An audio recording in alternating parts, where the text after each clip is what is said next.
Okay, another thing that I've been doing is to service the winches, which are the devices that allow you to haul the sails in. They give you a mechanical advantage, but they consist of a bunch of gears.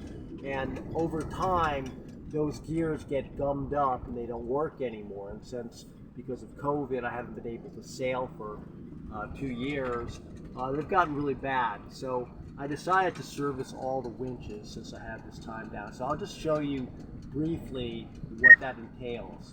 So here's one of the smaller winches. We have like the small and the larger ones. This one's got a little problem with it, but the smaller ones seem to be easier to service. So what I've done, I've already taken it apart, but I'll just show you the parts.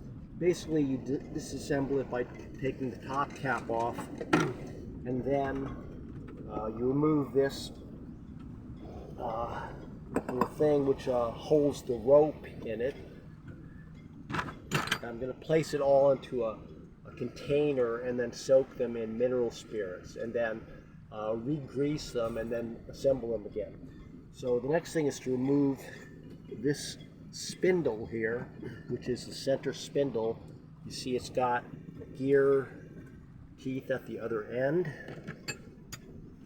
Then you can remove the whole drum, and sometimes you have to be careful with this because, see, one of them has gone inside, but inside of this thing are roller bearings. Let's see, I can get them out.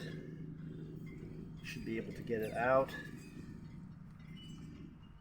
Well, anyway, I've got a little tool that I can take that out with. There it is, it just fell out. So it's really just a bunch of steel rollers in a plastic cage which allows the spindle to rotate. So the other one, there's a spacer, and this is the other cage full of rollers, bearings. Then there are these two gears at the bottom. I'll probably have to, they're held in place by pins, and actually these have been very difficult to remove because they've been corroded. You may be able to see some of the corrosion on the end of that. And then once that pin is out, this whole unit comes apart. The unit itself can be, it actually consists of two different components, two different gears, and they have these little, they're pivots that end up engaging. It's like a ratchet, basically. And there's another one on the other side. Hopefully I can get that out. Yep, here it comes. This is much easier once it's been disassembled once. And then the other gear comes out just like that. And it's the same thing. It's got two gears and it comes apart. And you can see that this one and this one here, they're called prawls. I was just trying to think of the name of it. But they have a little spring in there. And these have gotten so gummed up that they don't spring out anymore. You see how they're kind of gummed in there? And if you look at the other one, it's not gummed up, so it'll go out, but very slowly. So they have to have the springs replaced in them. So that's about it. I've got 4 of these. I did the one over there the other day, and it wasn't even spinning. And now you can see what it does is it